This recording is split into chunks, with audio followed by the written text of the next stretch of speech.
and tonight we will be talking about uh, the Sweet 16 NCAA tournament. Recording this on Tuesday night. The Sweet 16 is a couple of days, basically 48 hours away. We will talk about that. We will talk about the Browns, what they should do at quarterback in this all season. I will have an NFL free agency recap out before the draft, I promise. And also we are going to be talking about Stephon Diggs to the Pats and Russell Wilson to the Giants. All right, let's get it started with Stephon Diggs to the Pats and how this is an overpay. It's a 3 year, $69 million deal. Look, I'm all for players getting their money. I'm all for that. But coming off a torn ACL, he's already sort of at that wide receiver two ish position. I mean, they're paying him almost, it feels like he's going to be their wide receiver one, which, look, on that roster, I don't know about that. I mean, obviously in Houston, that's why I said when Houston traded to get him and paid him like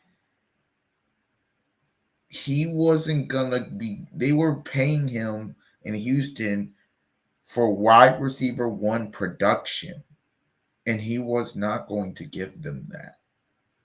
And it's kind of same applies here. It feels like he's going to be their number one, and I put quotations around that because, and look, there's probably nobody better than him on that roster. I mean, Bourne, I don't think is it. Obviously, I think May had a good connection with Keishon Booty during the season, but that's about it. Seriously, that's about it. I just don't think this is. Look, the Patriots have made some great moves this all season, both sides of the ball. I think they've spent that money well on their needs, obviously, but I just don't think this move is the smart move. Only because paying, they're they're overpaying.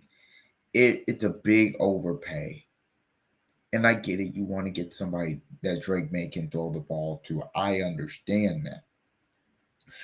If they could have got him for cheaper, I would have been like, all right, good move. But they didn't. Shout out to his agent, by the way. Got him a big deal in Buffalo. Gets him a big deal in Houston. Now gets him a big deal in New England. Man, his agent is great. Like last year says, and obviously his year ended with the torn ACL. He averaged 62 yards per game a season ago. Uh, that's just not. I think his overall stats: 47 receptions, 496, three touchdown catches before the knee injury. Again, he wasn't even the number one on that team. The number one on that team was Nico Collins. Diggs was the number two, which at this stage in his career, that's fine. Like, that's fine. Nearing 32 years old, that's fine. But I don't know about this one, man, for New England. It's just, now, I could be wrong. He could bounce all the way back. But I just don't see it, man, here. I mean, he's got 26 million guaranteed, which isn't terrible. But I don't know. It's tricky. Only 26 million guaranteed is fine, but it just looks like from the naked eye a overpay. It does, but only 26 million guaranteed. It's fine, especially with the cap shooting the way it shoots up every year. Fine, still feels like an overpay, but At least they didn't give him all the money guaranteed. That would have been worse. All right, let's kind of shift gears here to the Giants. The Giants, they signed Jameis Winston earlier in the offseason. They have now signed Russell Wilson to a 1 year, $10.5 million deal. This reported by CBS Sports NFL insider Jonathan Jones. Wilson, 36, was reportedly on the Giants' radar as early as last offseason, before the former Super Bowl champion signed with the Pittsburgh Steelers, fresh off an uneven 2024 campaign with the Steelers, in which he went 6-6 as a starter, including playoffs. Wilson gives New York another experienced vet in a quarterback room that also includes former number 1 overall pick Jameis Winston, who signed a 2-year deal with New York last week.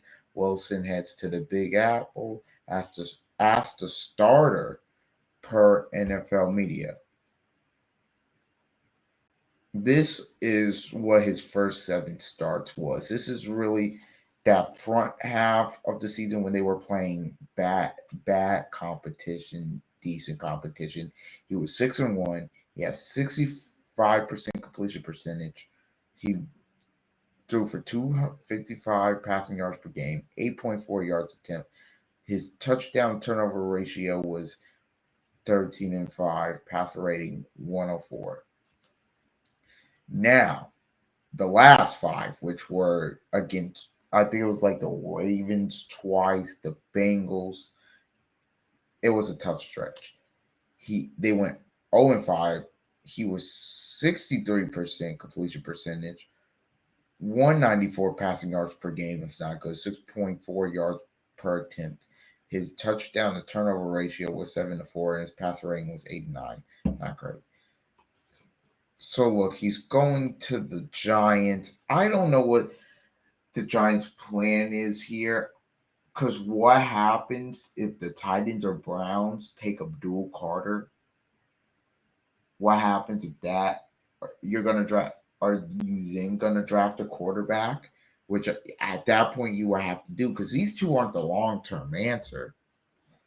I guess they're getting a security blanket until they can find their long-term answer. This has to be what it is. Russ can't, unless the guy they potentially get is going to sit. I don't know what they're doing. They're saying Russ is going to be the starter. I thought it'd be some sort of QB competition. Apparently, they're giving Russ the starting spot. Look, Russ, experienced vet. Got it. Will he win you some games this season? I think he will. And is that, I don't know what the Giants' goal is here. Is their goal to get to the playoffs? Wow, they're a long way away. But I'm just saying, your goal every year, like, you can turn it around. Look at the Bengals a couple years ago. You can turn it around fairly quickly. So look, if they have third pick, if they can get Sanders or Ward, because the Browns or Titans do something stupid, which we'll get into the Browns in a minute, because now you got to take one of these 2 quarterbacks, because I don't see the Giants, if there's 2 quarterbacks, I see them trading down to get somebody and assets.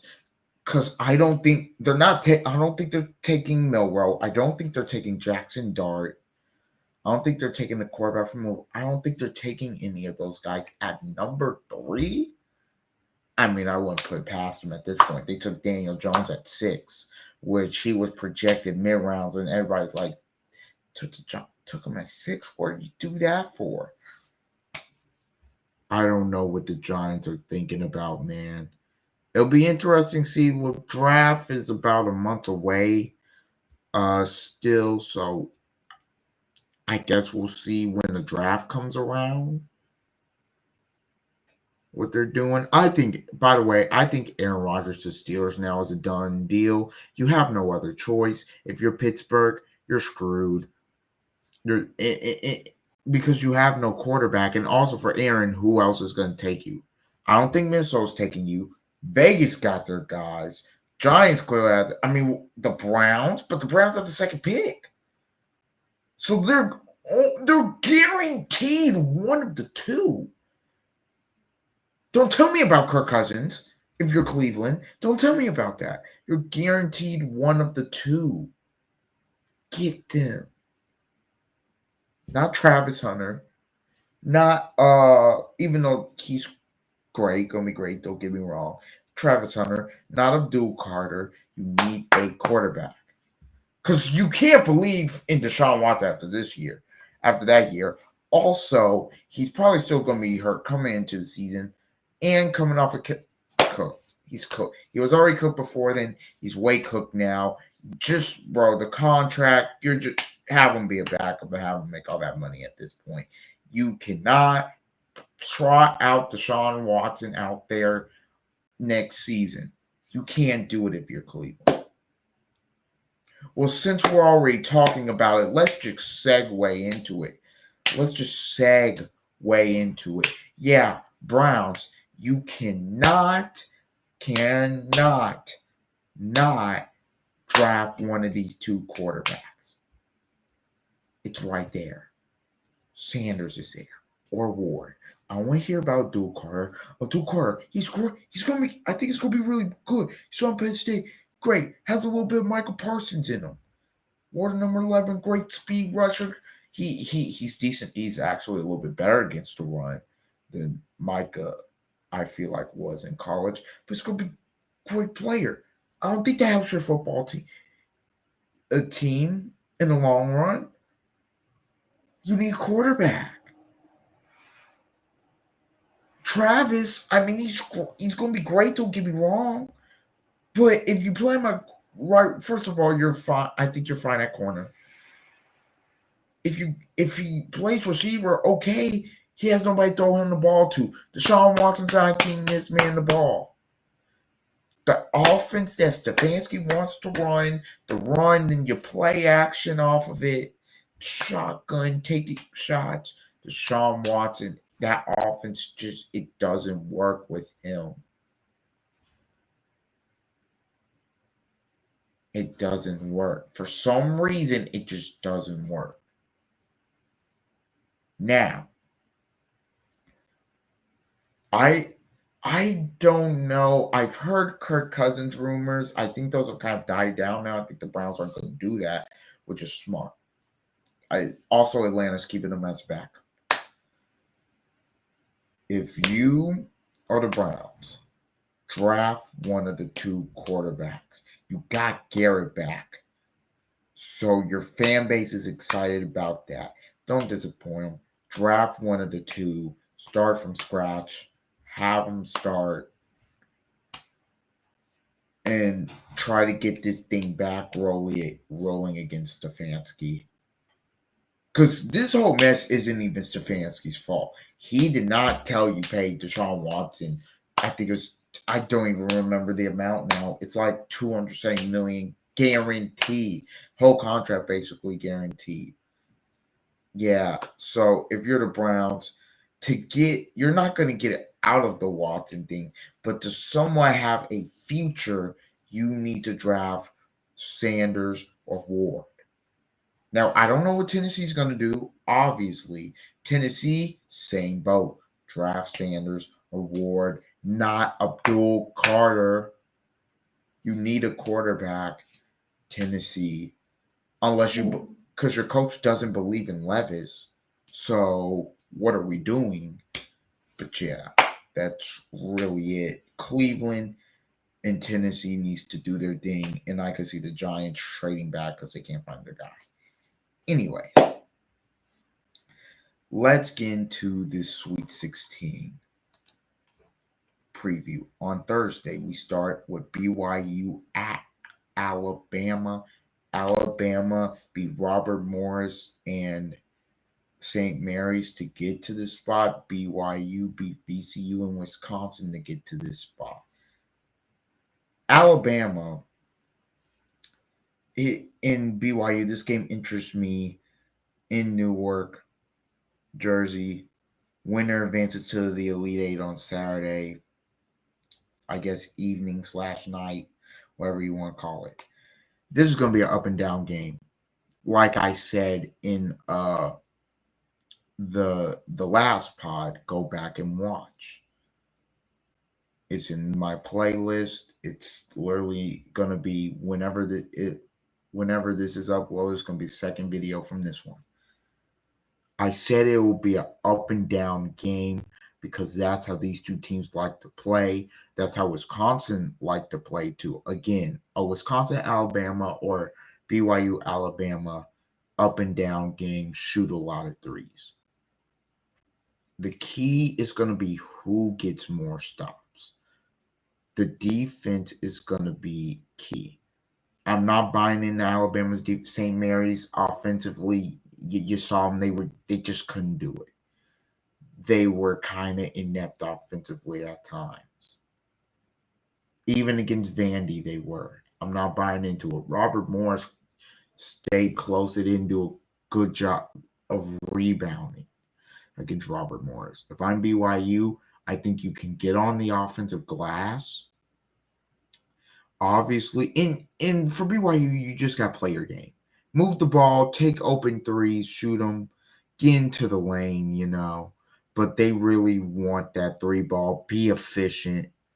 That's what you want to do. Alabama, it's the same thing. Mark Sears is going to be huge. He's going to have to find it, obviously.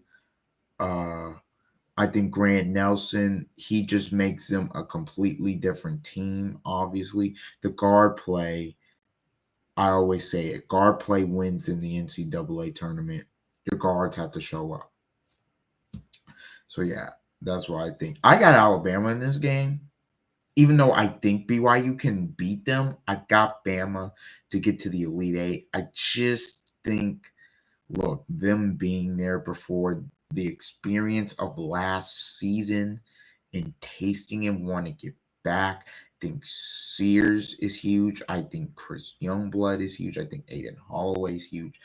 I also think that Amori matchup with the Kada, I think Amori gets the best of that matchup, and I think Alabama moves on. But I would not be shocked if BYU won.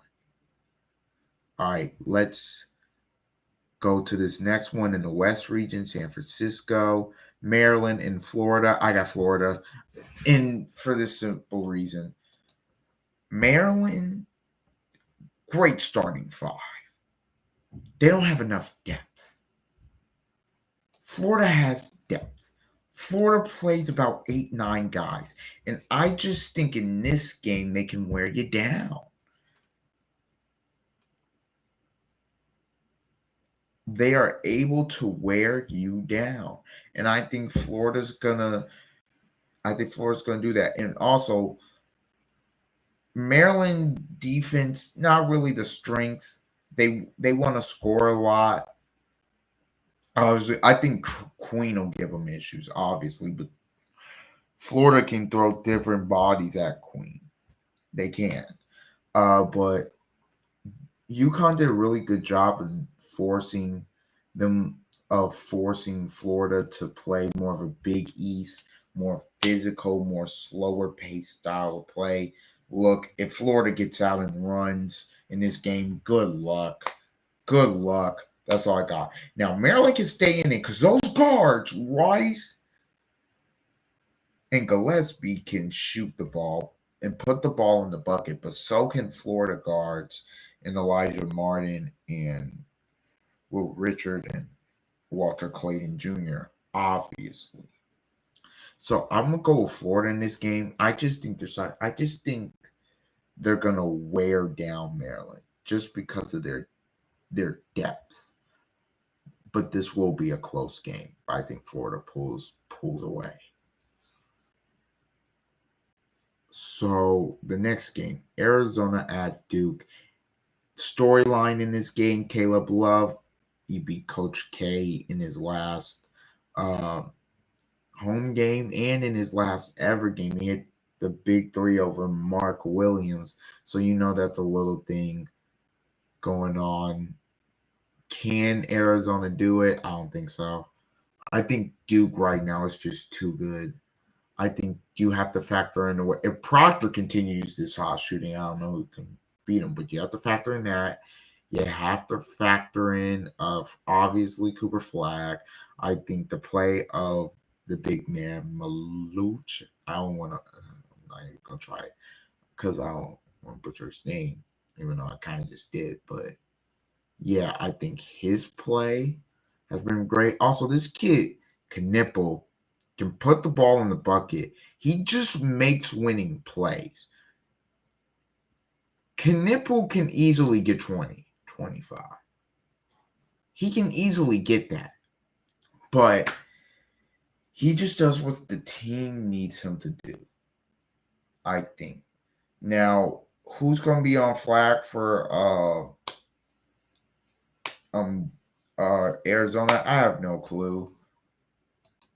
That Awaka Maluch battle will be interesting. I will like to see it. KJ Lewis is their best defender, but he'd be undersized. I feel against Flag. I don't know if they have an answer. Trey Towns is going to have to be huge in this game. You cannot put up 2 points. He's their second best player, I think, in my opinion. He has to show up if Arizona wants any chance. Obviously, Caleb Love's got to play out of his mind as well. I just think Duke is going to win. I just think Duke has too much. And I think we get a Duke-Alabama game in the Elite Eight. And let me tell you something. Duke and Alabama, I favor Duke, but Alabama can absolutely give them all they could handle in the Elite Eight. Absolutely. But I just like the way Duke's defending right now, obviously. The way they're defending and just scoring and just playing with that chip on their shoulder. No prisoners. Love it from the Blue Devils.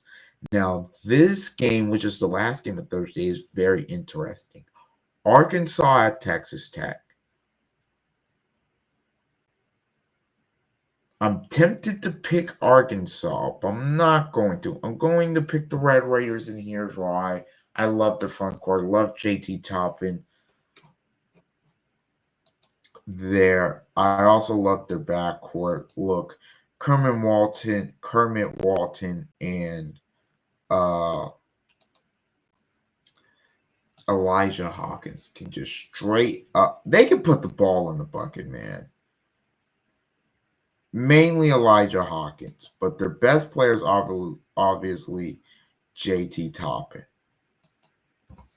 Arkansas, I think, will have an answer for him in terms of Trayvon Brazile. They've got Jonas Adu that they can put on him. I don't think they would put Ivisic on him, but I believe Texas Tech, in terms of answers, I think they'll have some. But I just think, look, Texas Tech's ability to knock down the three, and they score a lot. I don't think Arkansas will. They have to get in the lane. If Texas Tech stops them from getting in the lane, it feels like it's game over. Cal's done a tremendous job this season, and if he wins this game, and if he wins this game and they're one game away from the Elite Eight, and even if they lose against Florida, you're going to look at this first year as big time success.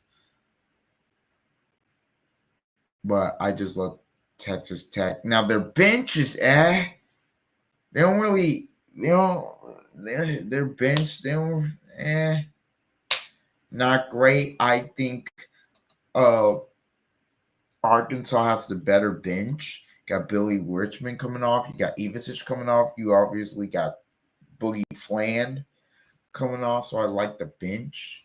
But I think Texas Tech gets it done and advances to the Elite Eight. I really do. They've been underrated this whole year. I like their scoring. I like their backcourt. I like the front court. So to go to Friday's games, Ole Miss at Michigan State in the South region. Winner advances to the Elite Eight on Sunday. January, February, Izzo. That's why I'm picking Michigan State to win this game. Izzo. Izzo in March is something different. It just is. He finds ways to win. He just does. And I think it's going to be same here now. Ole Miss is going to give them, they can handle Sean Padula, Dre Davis, Malik Dia, Matthew Miro. I mean, Ole Miss is good. I just think Michigan State's ability to crash the glass and defend is going to get them over the hump in this game. I really do. Love it. Love Michigan State in this game. Now it's going to be close. It's going to be a dogfight. Like, one thing about Chris Beard's teams, they're going to come ready to play. They're going to defend. It's going to be a dogfight for a lot of that game. But I like the Spartans in that game, man. I really do. Now, in a game that could go either way, got Kentucky and Tennessee. From Lucas Oil Stadium, the fan bases are going to travel real well. Kentucky's beating them twice this season. Will third times be the charm? I don't think so. I think Tennessee gets it done. Now, obviously, Kentucky can do that, but I think, look, Lamont Butler, Tega Owe, Williams, it's going to be a great game, this game. I think it's going to be the best game of the Sweet 16. I think Tennessee's ability to defend is going to be crucial. Mainly, how can they keep Amari Williams in check? Also, if you're Tennessee, Chaz Lanier, he's got to be efficient. He's got to be good. Your Zakai Ziegler has to be the floor general, has to be great on defense. But I think the bigs just getting on the glass, rebounding. Tennessee does not want this game at a frantic pace, because if that happens, Kentucky, I'm pretty sure, is going to win the game. You want it at a slower pace, kind of grinded pace. Like, Tennessee could play like that maybe for a couple minutes, but you can't play like that against Kentucky the whole game. Can't have it. It just won't work, especially with the up-tempo play. That's the way Kentucky wants to play.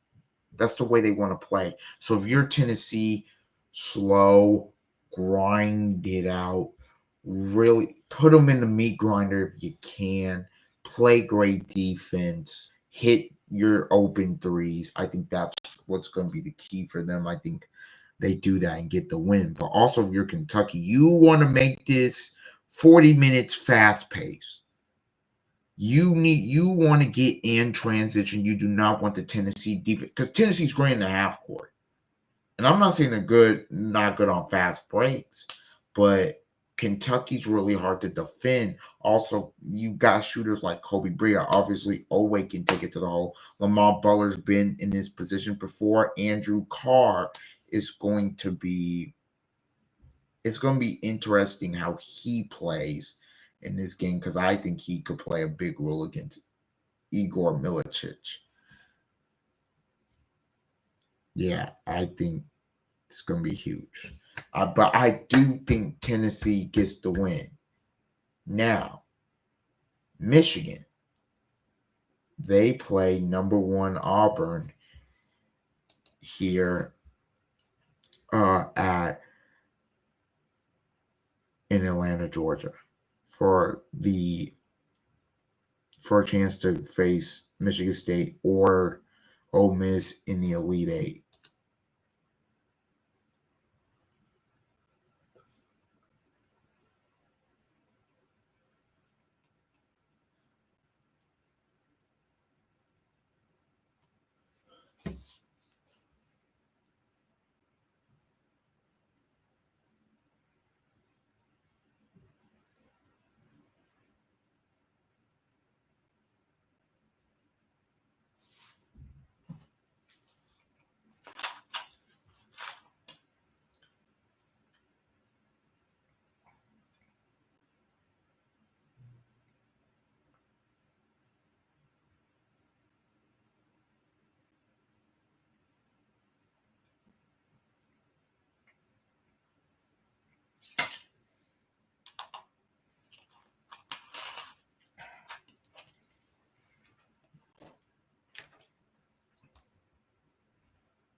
No.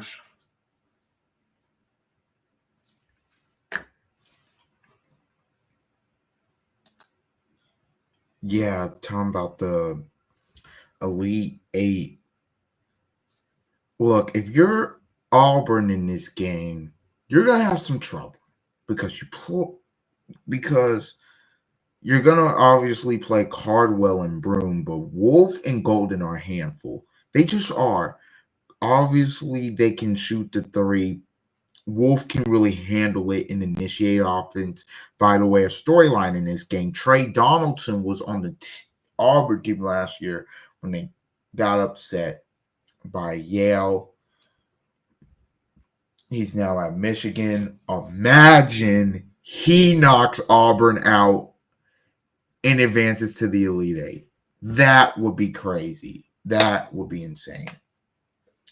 But obviously, I think the key Michigan has struggled with rebounding all year. You got to rebound against Auburn. If you don't, you're in trouble. Can't turn it over. They want to get out on the break as well. I think Auburn wins. I think Auburn is too much. Now, the guard play is going to be essential because if Auburn's guards go cold or start turning it over, then Michigan has a chance. Michigan wants to get out and run too. Like, this is going to be a fast-paced game. Like, this is going to be fast. It's not going to be like Alabama, Wisconsin, or Alabama, BYU, or BYU, Wisconsin. But it's going to be a fast-paced game. But I think Auburn will find a way to get enough stops. I think Tahad Pettifer has another good game off the bench. I think Broom gets going. He had 8 points in the last game. I think he puts up a better performance. And I think Auburn wins, which will set up Auburn, Michigan State on Sunday in Atlanta, Georgia, Elite Eight, which would be so good, man. So good. In the last game that we're previewing, Purdue at Houston. I don't think Purdue, look, I won't say they won't have much of a chance because it's March. But this is the best matchup. Houston just comes at you 40 minutes. They struggle again defensively, inside presence. They've struggled with that Purdue has this year. No Zach Edey, no real shot blocking. They'll have an offensive presence, obviously, in Trey Kaufman-Renn. Look, it's the Smith and Kaufman-Renn show. And then the rest of the guys play off of that. Purdue needs Fletcher Lawyer to have a big game if they want to win. That's the third guy. That's the only other consistent guy you can count on. Not trying to hear about Miles Colvin or the rest of them. Miles Colvin, a little bit inconsistent. Lawyer needs to show up. Again, the guards need to show up, but the way Houston just pressures you and defends, there's never a second where they look like, ooh, they're off their game, at least on the defensive end. If Purdue starts turning it over, they are going to get blown out because Houston, they'll get out and run. LJ Cryer versus Braden Smith is the matchup to watch in this basketball game. Look, it'll help that since they're playing in Lucas Oil, they'll have the home court advantage. It'll be like 80-20 or 90-10, somewhere around there for Purdue, but I still think Houston, they're not rattled by really anything. I got Houston in this game. I got them taking on Tennessee, which would be a defensive grind in the Elite Eight. All right. This has been the Don't Argue with the Facts podcast. I have been your host, Noah Love. Please like, subscribe, comment, and until next time, see ya.